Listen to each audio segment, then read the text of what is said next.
नमस्कार। आज हम आरों में संकलित अध्याय स्पीति में बारिश पढ़ेंगे, जिसके लेखक कृष्णनाथ जी हैं। यह एक यात्रा वृत्तांत है। कृष्णनाथ जी को घूमने फिरने का बड़ा शौक था और हिमालय क्षेत्र और अरुणाचल प्रदेश से उनका काफ़ी लगाव रहा, तो उन्होंने अपनी कई यात्राओं का उल्लेख भी किया है। तो यहाँ भी जब लाहौल स्पीति की यात्रा वे करते हैं तो वहाँ का जो वातावरण था, वहाँ का मौसम, वहाँ की भौगोलिक स्थिति, वहाँ के लोगों का जीवन, इन सब पर उन्होंने इस यात्रा वृत्तांत में प्रकाश डाला है। ये बताते हैं कि लाहौल स्पीति जो हिमाचल प्रदेश के जो लाहौल स्पीति ज़िले की तहसील स्पीति है और वहीं उन्हें जाने का मौका मिलता है। यहाँ के लोगों का जीवन बड़ा कठिनाइयों से भरा हुआ है। स्पीति 8-9 महीने देश के अन्य भागों से कटी रहती है और यहाँ कड़ाके की ठंड पड़ती है। लेखक हैरान होता है कि इतने कम लोग कैसे रह रहे हैं यहाँ। हालांकि हैरानी की बात है कि कम लोग हैं बहुत, लेकिन उससे भी हैरानी की बात कितने कम लोग भी कैसे रह रहे हैं। और वहाँ बारिश संयोग एक घटना है, यानी कि लेखक जब जो होटल में रुका हुआ था वहाँ बारिश होती है तो लोग मानते कि लेखक का आना शुभ है और उनके लिए बारिश संयोग से एक घटना है। तो स्पीति के बारे में हम पढ़ते हैं कृष्णनाथ जी के यात्रा वृत्तांत में। लेखक कहता है, स्पीति हिमाचल प्रदेश की लाहौल स्पीति जिले की तहसील है। लाहौल स्पीति का यह योग भी आकस्मिक ही है, इसमें बहुत योगायोग नहीं है। ऊंचे दर्रों और कठिन रास्तों के कारण इतिहास में भी कम रहा है। एलंग भूगोल यहाँ इतिहास का एक बड़ा कारक है। अब जबकि संचार में कुछ सुधार हुआ है, तब भी लाहौल स्पीति का योग प्राय वायरलेस सेट के जरिए है, जो केलंग और काजा के बीच खड़कता रहता है। फिर भी केलंग के बादशाह को भय लगा रहता है कि कहीं काजा का सूबेदार उसकी अवज्ञा तो नहीं कर रहा है, कहीं बगावत तो नहीं करने वाला है। लेकिन सिवाय वायरलेस सेट पर संदेश भेजने के अलावा वह कर भी क्या सकता है। वसंत में भी 170 मील जाना आना कठिन है, शीत में प्राय असंभव है। यानी कि लेखक बताता है कि ऊंचे दर्रों और कठिन रास्तों के कारण इतिहास में स्पीति का वर्णन बहुत कम मिलता है। एलंग पहाड़ है यहाँ और संचार के साधनों में इतना सुधार होने पर भी अब भी वहाँ वायरलेस सेट का प्रयोग होता है। केलंग और काजा के बीच वायरलेस सेट खड़कता रहता है, लेकिन फिर भी केलंग के बादशाह को डर लगा रहता है कहीं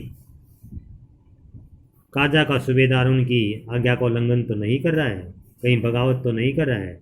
और इसके सिवा वो क्या कर सकता है, क्योंकि 170 मील का रास्ता जहाँ बसंत में भी है जाना बहुत कठिन, तो सर्द ऋतु में तो बिल्कुल ही असंभव था।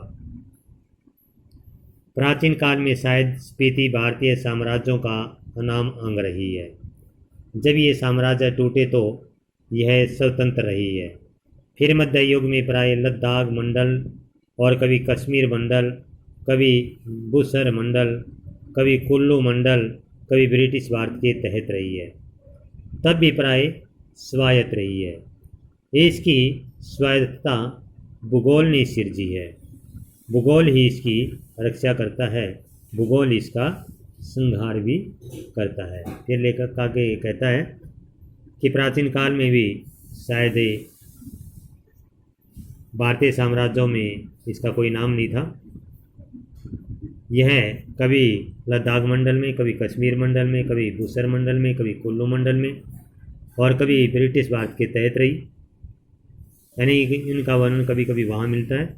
और जहाँ भी जैसे जिस भाग में वो रही, जिस मंडल में वो रही, हमेशा स्वतंत्र ही रही, क्योंकि भूगोल ही इसकी रक्षा करता रहा और भूगोल इसका विनाश भी करता रहा। हमेशा आज़ाद रही है, किसी के अधीन नहीं रही। पहले कभी उन राजाओं का कोई हरकारा आता था तो उसको आते जाते वह अल्प वसंत बीत जाता था। कभी कोई जोरावर सिंह जैसा आता था तो स्पीति का तरीका वही था जो तोपचिलिंग गोनपा में मैंने देखा। जब डायनामाइट का विस्फोट हुआ तो लाहौली आदर्श पर कर आंख बंद कर चांगमा का तना पकड़ या एक दूसरे को पकड़कर बैठ गए। जब धमाका गुजर गया तो फिर डरते डरते आंख खोल कर उठे। जोरावर सिंह के आक्रमण के समय स्पीति के लोग घर छोड़कर भाग गए। उसने स्पीति को और वहाँ के विहारों को लूटा। यह अप्रीतिकार शायद स्पीति की सुरक्षा की पद्धति है। फिर बताता है कि जब भी कोई हरकारा संदेश लेके जाता, जैसे राजा का या केलंग के बादशाह का काजा के सूबेदार के पास संदेश लेके जाता, तो जब तक वो संदेश लेकर जाता और आता तब तक वो अल्प वसंत बीत जाता था, यानी 2-3 महीने गुजर जाते थे। और कहता है कभी यहाँ डाकू जोरावर सिंह का बड़ा आतंक रहा और उनका इतना आतंक था कि लोग घर छोड़कर भाग गए थे और उसने वहाँ खूब लूटपाट की। स्पीति में जनसंख्या लाहौल से भी कम है। 1901 की जनगणना के अनुसार 3231 रही है। 1971 की जनगणना के अनुसार 7196 है। इसका क्षेत्रफल मुझे 1971 की जनगणना में लाहौल के साथ जोड़कर मिला है, जो 12,015 वर्ग किलोमीटर है। स्पीति का अलग क्षेत्रफल नहीं दिया गया है। इंपीरियल गजेटियर यानी कि ऑक्सफोर्ड 1908 खंड 23 इसके अनुसार यह क्षेत्रफल 2155 वर्ग मील है। इस तरह स्पीति की जनसंख्या प्रति वर्ग मील 4 से भी कम है और 1901 में यह प्रति वर्ग मील 2 से भी कम थी। अब लेखक बताता कि वहाँ जनसंख्या लाहौल से भी कम है। कह रहा 1901 की जनगणना के अनुसार वहाँ की कुल जनसंख्या रही 3231। 1971 की जनगणना के अनुसार वहाँ की जनसंख्या रही 7196 और 1971 की जनगणना के अनुसार ही इसका जो क्षेत्रफल था वो था 12,015 वर्ग किलोमीटर। तो इस तरह से अगर हम देखते हैं तो 4 व्यक्ति प्रति वर्ग मील से भी कम जनसंख्या यहाँ थी और 1901 में तो प्रति वर्ग मील 2 से भी कम थी, तो वहाँ जनसंख्या बहुत कम। लाहौल स्पीति का प्रशासन ब्रिटिश राज से भारत को जस का तस मिला, यानी जैसे ब्रिटिश से काल में, अंग्रेजों के काल में था, वैसे ही भारत को मिला था। अंग्रेजों को यह 1846 ईस्वी में कश्मीर के राजा गुलाब सिंह के जरिए मिला था। 1846 में राजा गुलाब सिंह के माध्यम से अंग्रेजों को यह राज्य मिला। अंग्रेज इनके जरिए कश्मीर तक तिब्बत के ऊन वाले क्षेत्र में प्रवेश करना चाहते थे। तिब्बत में अंग्रेजी साम्राज्य के दूरगामी हित भी थे। जो भी हो, 1846 में कुल्लू, लाहौल स्पीति ब्रिटिश अधीनता में आ गई थी, यानी कि अंग्रेज़ों को भी जो है राजा कश्मीर के राजा गुलाब सिंह के जरिए 1840 में यह जैसा का तैसा मिला था और 1846 में कुल्लू, लाहौल स्पीति ब्रिटिश शासन के अधीन आ गए थे।